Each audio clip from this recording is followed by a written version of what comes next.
Ok, alors on va faire la suite du Anaf Bet. On est toujours dans Echal Aleph, Echal Adam Kadmon, Shar Aleph, Drou Shigoulé Veyosher, Anaf Bet, deuxième chapitre. Et on va voir maintenant la Madura Tinyana. La Madura Tinyana, hein, ça veut dire la Madura Batra plus exactement. C'est une deuxième. Il y a eu plusieurs rédactions qu'a fait Raphaël Vital. Et celle-là, il l'a fait d'une manière. Il l'a fait plus tard. Il l'a fait de manière, donc d'une certaine manière, elles ont été un peu plus ordonnées, plus travaillées, ces deuxièmes Mahadurot. Et souvent, c'est ce qui constitue la base de ce qu'on appelle le Otzrot Raïm. Otzrot Raïm, c'est un des Sfarim qui est avant le Etz Raïm. Parce que le Etz Raïm, c'est lui-même la combinaison de plusieurs Sfarim. Le Otzrot, le Adam Yachar, plusieurs livres qui étaient... Il y a eu plusieurs étapes dans la rédaction finale, qui a amené la rédaction finale du Etz Raïm, qui a repris tous les textes, en fait, majeurs, et qui les a ordonnés selon ces 50 Sharim, justement. Donc les textes de Mahadura Batra, en général, ils sont un peu plus faciles, entre guillemets, et ils permettent déjà d'avoir une bonne connaissance. Alors, ce qu'on a vu hier, c'est que d'abord, on a vu dans l'Anaf Aleph deux Chakirot, une sur l'idée du temps et de comment le monde peut exister à tel moment. D'abord, en fait, ce qu'on a vu d'abord, excuse-moi, on a vu d'abord l'idée de Sibot, les causes de la création du monde. Ensuite, on a vu justement pourquoi le monde apparaît en fait à tel moment. En fait, c'est pas à tel moment, ça veut dire à telle étape de l'Eishtachelut. Et puis, on a vu aussi que les sphirotes, elles peuvent avoir plusieurs dispositions, soit une disposition en ligne droite, soit une disposition en 3 kavim, soit une disposition en igoulim, qui sont des cercles concentriques les uns autour des autres. Maintenant, on avait fini par l'idée du Tzimtzum. On a vu que Akadosh Baruch Hu, Keshala Birtsono, les Broa et Olamot, on avait dit, lorsqu'il y a son ratson de créer les mondes, alors Tzimtzem et Tatzmo Benekuda Achat, en fait, il a contracté cette lumière-là. C'est un Tzimtzum qui n'est pas Kepshuto, disons, on va dire. Même, il y a une marque loquette entre les Mekoubalim pour savoir si le Tzimtzum, il faut le comprendre Kepshuto ou chez le Kepshuto. Mais même ceux qui pensent que c'est Kepshuto, c'est pas un vrai Kepshuto. C'est pas mamash une contraction du divin réel. Mais derrière là, on va rester sur l'opinion de dire que c'est chez le Kepshuto, c'est-à-dire que c'est les Gabé Amekabelim, que ça a l'air d'être une contraction. Le Moazaken lui dit que c'est réellement comme... c'est vraiment les créatures qui perçoivent comme ça, mais en fait, il n'y a pas de Tzimtzum. C'est ça le lien de chez le Kepshuto. L'image que donne l'Alter Rebbe, le Moazaken, c'est que c'est comme un maître, un grand sage, qui vient et qui apprend la Torah à un enfant, qui lui apprend le Aleph Bet. Donc au moment où il lui apprend le Aleph Bet, toute sa sagesse, il la met de côté, sa sagesse qui est immense, il la met de côté, et il se concentre sur un point, ici, l'alphabet qu'il est en train d'apprendre au petit. Mais ça ne veut pas dire que lui, ça ne veut pas dire que lui, il a forcément perdu, et ça ne veut pas dire que lui, il a forcément perdu toute cette sagesse. En fait, l'idée c'est que, comme dans ce sage, il cache sa sagesse pour l'enfant, mais lui il n'a pas perdu sa sagesse. Lui, il n'y a aucune limitation qui est en lui. Il a toujours la même chorma, il a toujours le même niveau de connaissance. Simplement maintenant il s'est focalisé, il a concentré en quelque sorte son sechel sur un point particulier pour l'enfant. Ici aussi c'est pareil, cette contraction dans un point, dans cette Nekuda centrale, on a vu elle est centrale par rapport à la création, qui va venir après. Mais ça veut dire, c'est comme si il se concentre dans cette possibilité, qui est la possibilité de créer, mais en fait lui il est exactement le même. c'est en fait, cette Nekuda elle-même, elle représente justement cet aliyat haratson, c'est-à-dire ce désir de créer, il va être représenté par cette focalisation dans un point. C'est l'expression de ce désir en fait.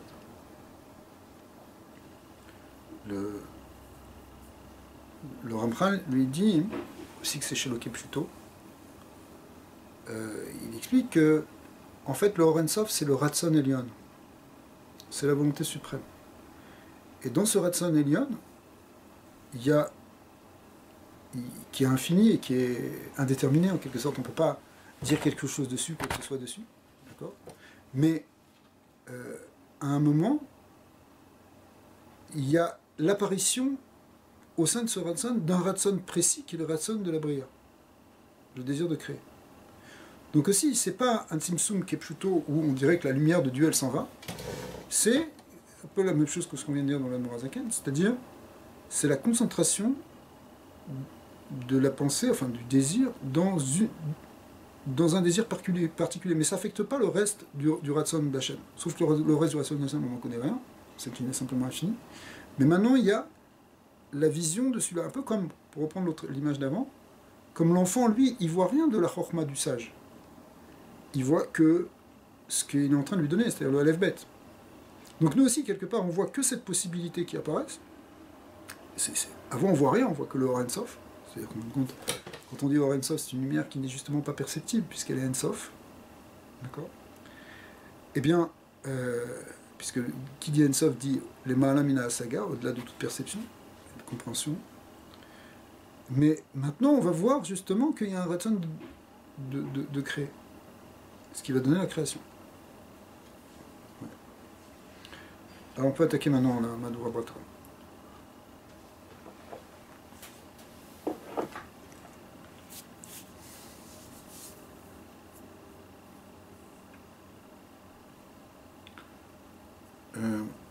העניין הצמצום, העניין du צמצום הזה, הוא לגלות שורש הדינים כדי לתת מידת הדין אחר כך בעולמות, וכה הוא נקרא בוצינא דקרדינותא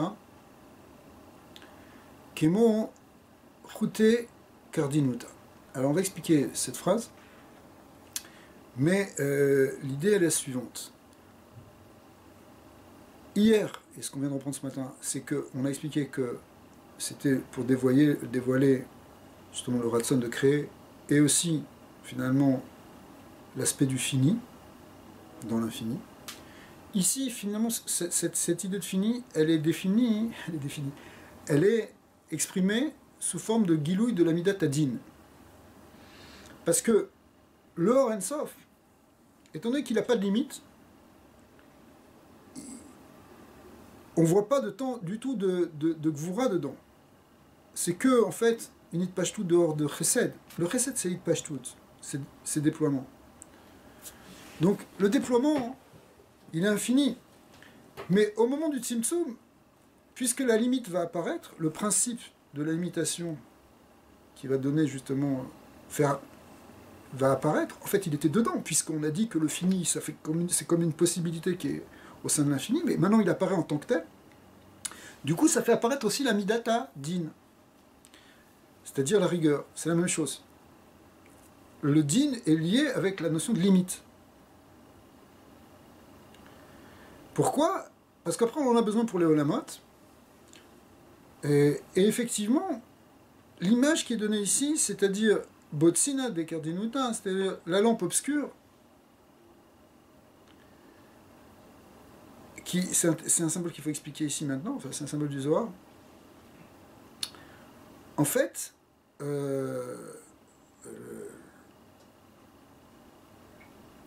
ça va être effectivement la notion justement de limite. Alors,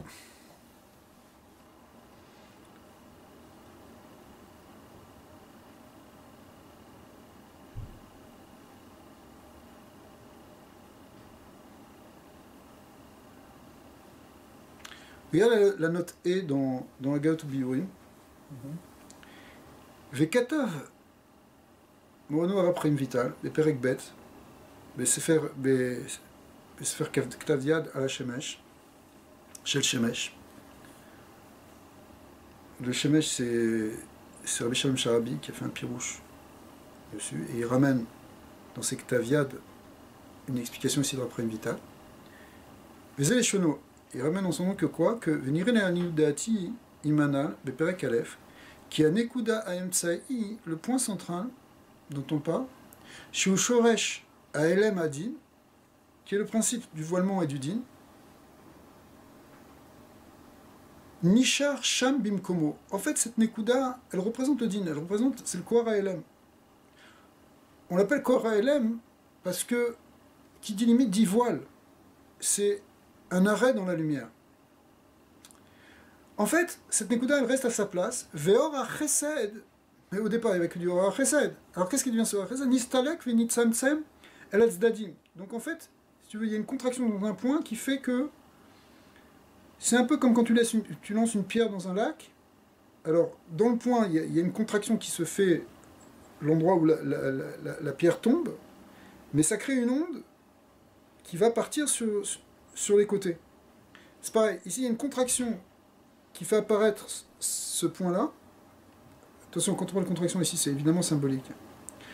Mais de ce point, finalement, ça va après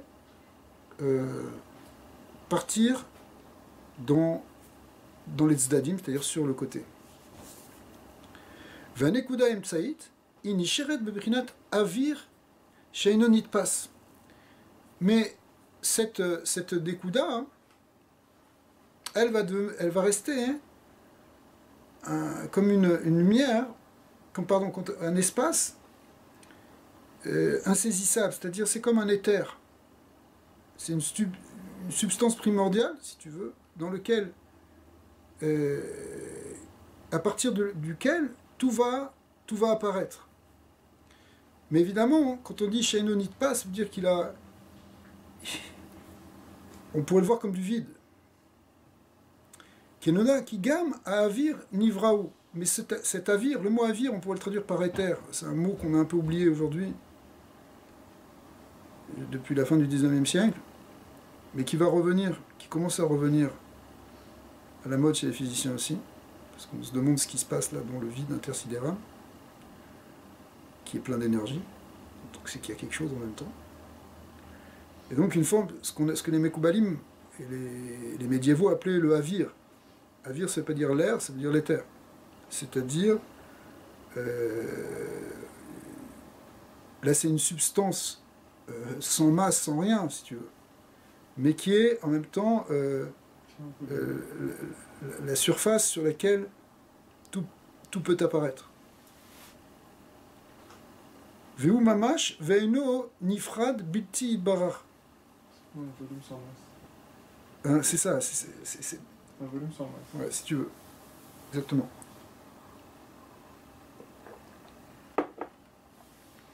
Veu mamash veino nifrad bilti barach.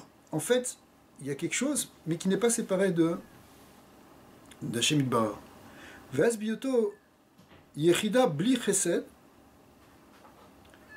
o nidgashmu sham akelim venitavmu acharkar. Alors, il va y avoir une période où il n'y a plus que ça, c'est-à-dire que ce point-là, il a chassé le hors du chesed extérieur, donc il reste cette espèce de vide qui n'est pas vide, mais qui est un avir kadmon. Et puis, après, ici, on a enfin ce qu'on appelle ici le shoresh des kelim, le shoresh premier de tout ce qui va être les kelim. Les surotes, elles vont être définies comme or ve kelim. Venitavu acharkar, pardon, venitavu, c'est ça qui va donner l'existence des kelim. Ve'acharkar chosera or achesel et tocha venaase bechinat ak veshar olamot adkan. Après ça, c'est ce qu'on va voir un peu plus loin dans le texte. La lumière qui était sur les côtés, elle va finalement revenir, mais cette fois-ci simplement par un seul rayon. Mais lorsqu'elle va rentrer dans cet espace vide, qui n'est pas vraiment vide, dans d'autres endroits c'est marqué il y a un Reshimou de Orensov, en fait c'est là que les Kélim vont prendre leur forme et qui vont se remplir de lumière. C'est là qu'ils vont apparaître.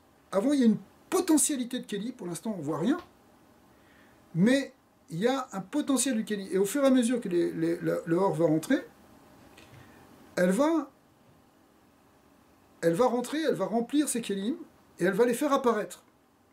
C'est là, Et on va voir 10 premiers kelim qui vont être les kelim de Adam Kadmon. D'accord. alors c'est là, d'après cette explication, cette rédaction, la première gashmut des choses. Voilà. Sauf que, Raprim Vital, un peu plus loin, tu vas voir, il va prendre beaucoup de précautions pour dire que, attention, C'est encore... on est tellement proche du Ensof que, même quand on parle de Kelim, c'est Rak et Sacher et Taozen, c'est-à-dire c'est simplement parce qu'on est obligé de dire des mots. Mais en fait, on n'est pas du tout dans quelque chose de Kelim. On est dans le Shoresh premier, la notion de Kelim. D'accord. Mais on est encore dans un olam de Yichud, de Yichud Atzum. C'est-à-dire qu'il y a pas vraiment, on ne peut pas vraiment parler encore de Kelim.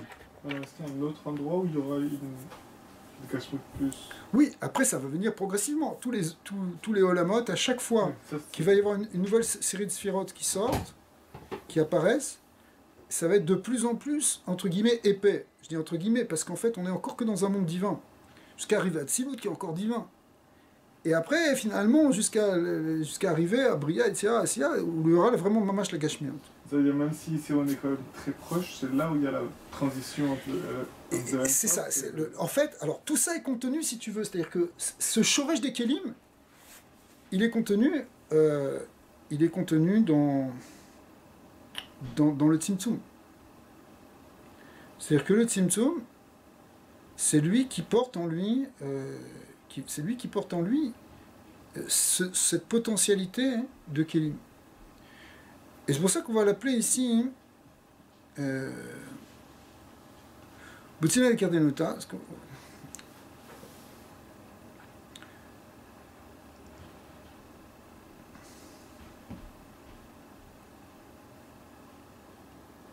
Regarde dans notre Vav. Venire le Dati. Qui nekuda aemtsait shela ensof sham aya bechinat shoresh adin. Il répète, effectivement, c'est dans ce point qu'il y avait la racine du din, shenilgala charkar les mata, qui va aussi se dévoiler après, parce qu'attention, on n'est pas dans le din là-haut. On est encore dans le ensof, quelque part. Naase, charkar les mata mimen, ou mimeno naase amakom shiu dugmata keli, ou mima chez Sovev à la Nekudai, Nimshechu Chitsoniut Aolamot. Alors on va voir cette idée après de Chitsoniut Aolamot. Ou mais Yoter Sovev Nimshar Pnimiut Vedai Bazé, Shelo Nechetav Ve Izer She Al Tarshov Ki Sham Benekudai Ayagilu Yadin Chazveshala. L'histoire de Pnimiut et de Chitsoniut Aolamot, on va voir après ça. On va le laisser pour l'instant. Mais le point, c'est de bien préciser que, même si on dit que c'est le Shoresh Adin, ce qu'a dit Raphaël Vital ici, on est vraiment dans le Shoresh, il n'y a pas de Gilouï du Din encore du tout à ce moment. Ça veut dire, quand il y a eu ce vide quelconque qui s'est créé, qui n'était pas réellement vide, mais ce vide qui s'est fait, et après qu'il y a un rayon de Ensof qui va entrer dedans, je suppose qu'on va pouvoir remémorer après, ce rayon-là, il prend pas toute la place, non? Il laisse un petit peu. Sinon, c'est quoi la différence entre tout plein et... Justement, cette question elle va être posée.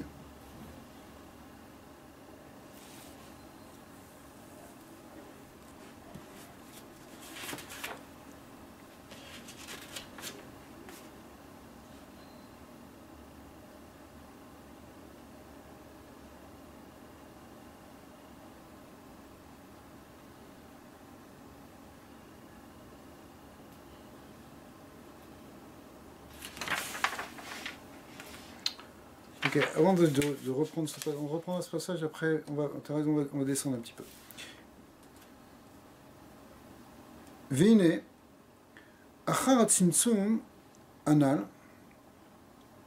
asher az nishar makom achalal, ve avir panouy verekini beemtsaï or emtsof mamash.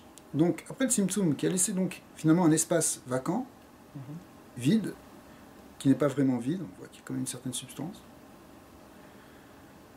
Bemsa or ensof, mamash, donc avec toute la précaution qu'on a dit sur la notion de milieu du ensof, C'est-à-dire, en fait, c'est comme ça que nous, on le perçoit comme étant, finalement, ce qui est central pour nous.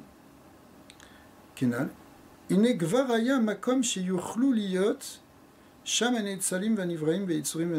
C'est là qu'effectivement, tout va pouvoir exister, aussi bien les séphirotes, c'est-à-dire ce qu'on appelle les Netzalim, ce sont des séphirotes, c'est-à-dire des émanations, des créatures, enfin, on retrouve les 4 mondes. Briel Sirasir. Vaz, imshir minor ensof, kav echad yashar, minachut agul, shelo, pardon, c'est quelque chose qui va sortir effectivement du cercle. Milmala le mata, ou mishtal shel veyoret tor achalalahu kaze. Et donc c'est la fameuse image, là, c'est un dessin de l'après vital, où on voit un rond avec dedans un axe qui descend. Il est, si on regarde bien sur le dessin original, c'est un peu plus épais en haut. Ça descend un peu comme un espèce de cône. Et c'est voulu parce que il y a plus de Gilouï de Or and Sof dans les mondes supérieurs, qui sont représentés par le haut de cet axe, que dans le monde d'en bas. Ou Mishtachel veyorer Tor Achalalaou, effectivement. וראש העליון של הקו נמשך מן האינסוף עצמו ונוגע בו. Alors, la partie supérieure en réalité de ce cave, elle descend du Ensof et elle touche encore le Ensof. אמנם סיום הקו הזה למטה בסופו אינו נוגע באוויר, באור אינסוף, mais ce cave, il ne traverse pas tout le cercle. Et d'un autre côté, ce cave, il fait descendre le Or Ensof, et c'est lui qui le fait descendre en bas, mais ça ne traverse pas entièrement, et c'est exprès. Et c'est dans cet espace que tous les mondes vont apparaître. C'est comme un petit tuyau, c'est-à-dire en fait c'est un conduit qui va conduire la lumière. Et ça va faire couler les eaux du Or Elyon, chez Ensof, El Olamot. Donc en fait, le cave, c'est ce qui va véhiculer le Or Ensof dans tous les mondes. C'est ce qui va traverser tous les mondes, jusqu'à un certain niveau. Et puis, c'est ce qui va véhiculer le Or Ensof. Ça, c'est très important parce que on va vouloir, la Kavana, dans tout ce qu'on va faire, ça va être justement de rattacher tous les mondes au Or Ensof.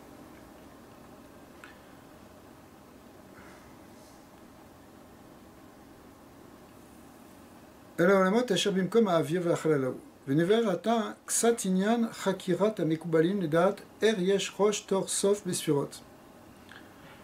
en fait, il faudrait s'arrêter sur chaque chose, mais Omnam, biot qui a kava ou roshonogea be Or Ensof, mitzad Elyon, vesofo eno nimshar le matin ad makom Or Ensof sovev, tachat haolamot, vaeno davuk bo, lachen az yitzdak bo rosh vesof. Le fait que le cave, il traverse pas tout, il fasse pas tout le diamètre du cercle, mais qui s'arrête à un moment, c'est ça qui définit qu'il y a un début et une fin. Kim derer shnei akatzvot aya mekabel shefa Ensof, ayu shnei ketzvot berinat rashim shavim. Parce que sinon, en réalité, tout aurait été égal. Velo aya az berinat ma'ala ulmata. Vechen im aya Ensof nimshar mikol zvivot dade amakom achalalahu. Lo aya lo ma'ala velo mata. Velo panim velo achor. Velo mizrar velo ma'arav. Vetzafon vedaron. Donc effectivement, si ça traverse aussi d'un côté à l'autre, on n'aurait pas pu distinguer entre un haut et un bas, parce que où est le haut et le bas? Peut-être c'est un côté ou de l'autre du cercle. Et on ne peut pas distinguer non plus de droite ou de gauche, d'avant et derrière. D'accord? Surtout si on voit ça comme une sphère. Mais ça revient au même.